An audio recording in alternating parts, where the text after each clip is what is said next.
بسم اللہ الرحمن الرحیم. In the name of Allah, the Beneficent, the Merciful. اللہ کا ولی، جس ولی کا معنی دوست بھی ہے اور اس ولی کا معنی مددگار بھی ہے. اللہ کا ولی وہ ہوتا ہے کہ جس نے اپنی ساری زندگی اللہ اور اس کے رسول کی فرما برداری میں گزاری ہو،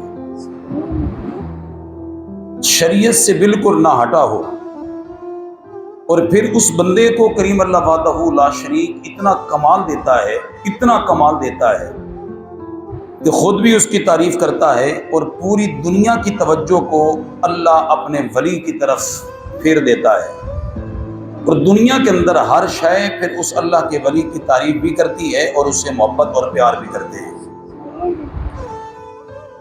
اور جتنے بھی اولیاء کاملین گزرے ہیں سارے کے سارے اللہ وحدہ لا شریک کی بارگاہ میں حاضری پیش کرنے والے، اور جن کا کوئی بھی ایسا عمل خلاف شرع نہیں گزرا، اور جب انہوں نے محنت کر کے اپنے والدین کی خدمت کر کے اللہ اور اس کے رسول کی فرما برداری کے اندر اپنا وقت گزارا ہے، تو کریم اللہ نے پھر کمال ایسا دیا کہ پوری دنیا کو ان کے تابع کر دیا ہے. آپ سنتے ہیں حضرت سیدنا فاروق اعظم رضی اللہ تعالی عنہ جب آپ دریا دجلہ کو ایک خط لکھے، جو دریا سوکھ جاتا ہے، ایک کواری لڑکی کو خوبصورت بنا کر جناب اس کے اندر زیب و زینت کرا کے پھر اس دریا کے اندر جا کر قتل کر دیا جاتا تھا، اور پھر وہ دریا چلتا تھا.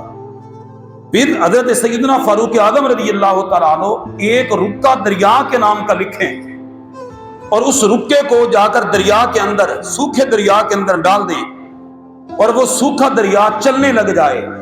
حالانکہ دریا کبھی رکا نہیں پڑتا ہوتا، وہ دریا انسان نہیں ہے کہ وہ رکے کو سمجھے، انسان کی بات کو سمجھ سکے، لیکن اللہ کریم نے انسان کو اتنی شان اور اتنی فضیلت دی ہے کہ جب کریم اللہ کی بارگاہ میں بندہ مقبول ہو جاتا ہے تو کریم اللہ پوری عوام کا اور پورے جناب والا جو اشیاء موجود ہوتی ہیں ان کی توجہ کو اللہ اس ولی کی طرف پھیر دیتا ہے.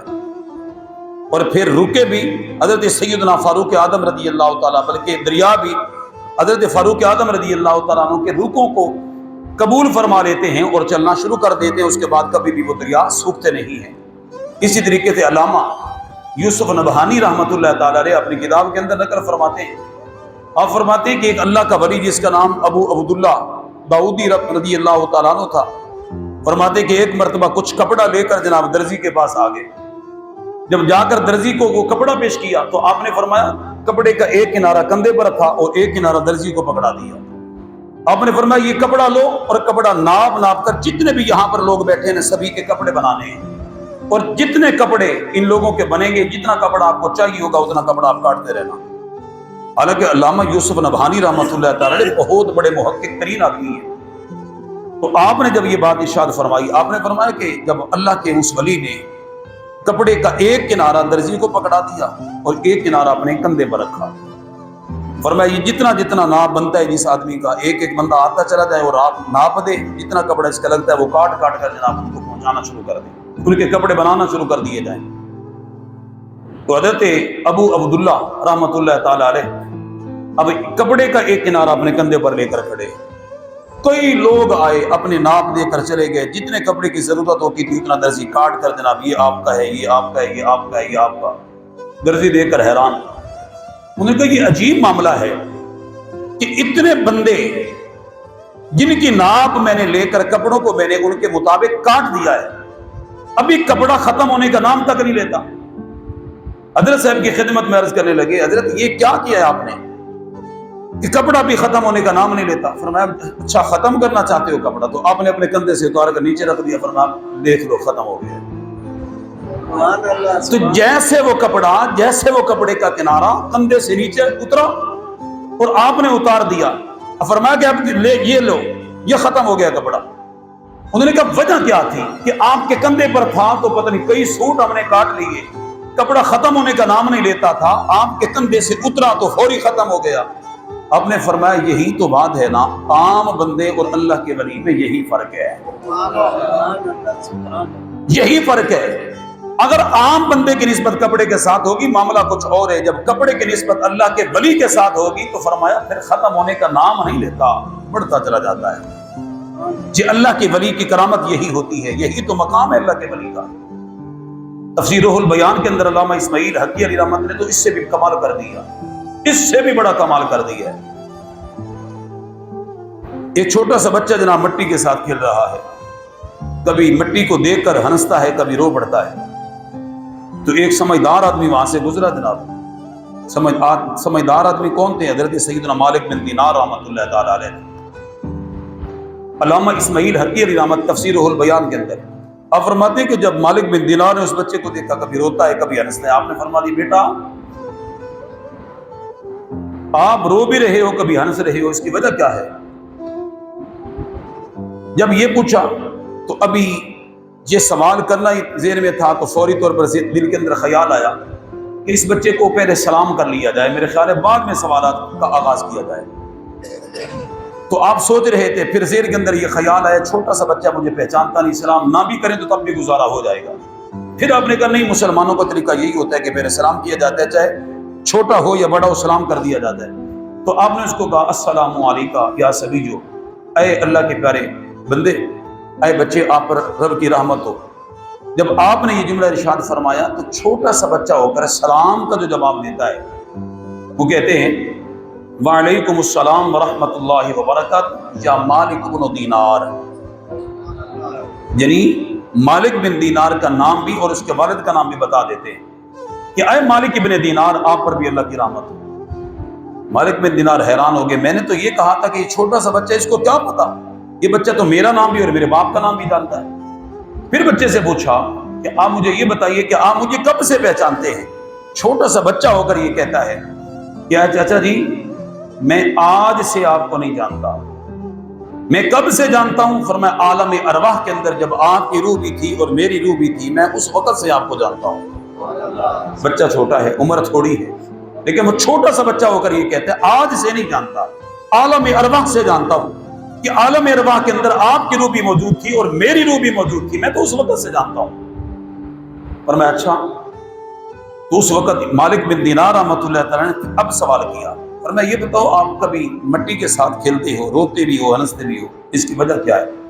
آپ نے فرمایا پہلی بات یہ ہے کہ جب میں مٹی کے ساتھ کھیلتا ہوں تو کھیلتا مٹی کے ساتھ اس لیے ہوں کہ میرے آقا کو ان بچوں کی عادت بڑی پسند ہوتی ہے جو مٹی کے ساتھ کھیلتے ہیں، اس لیے مٹی کے ساتھ کھیل رہا.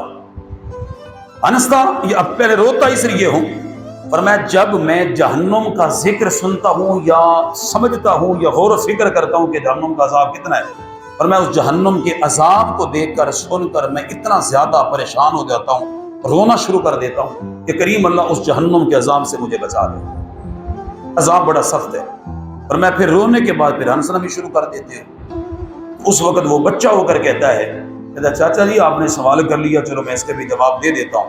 فرمایا جب عذاب کا سنتا ہوں تو رونا شروع کر دیتا ہوں، جب رب کی رحمت کی طرف میری توجہ جاتی ہے تو پھر رب کی رحمت کو دیکھتا ہوں کہ رب کی رحمت اتنی ہے کہ لاکھوں کروڑوں گناہ بھی ہوں تو کریم اللہ سارے گناہوں کو معاف کر کے جنت میں اعلیٰ مقام دے دیتا ہے. تو اس وجہ سے پھر میں ہنسنا شروع کر دیتا ہوں. یہ میرے ہنسنے اور رونے کی وجہ ہے. وہ بچہ ہو کر اتنا کلام کر گیا.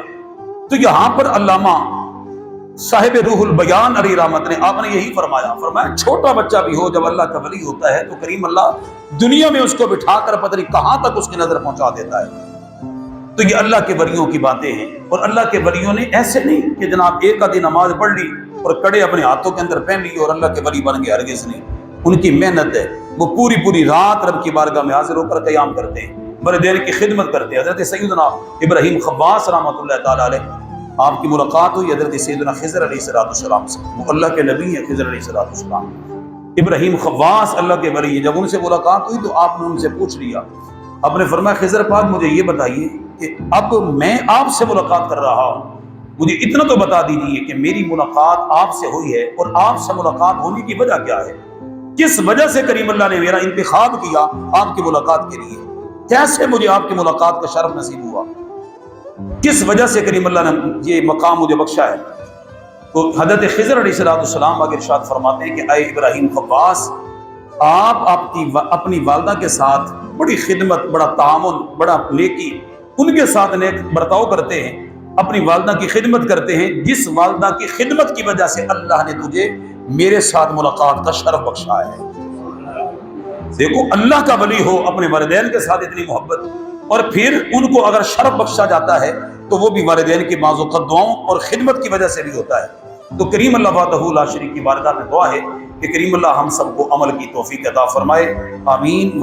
وظننت أنا أني بذلك حزت غنى فوجدت أني خاسر فتلك مظاهر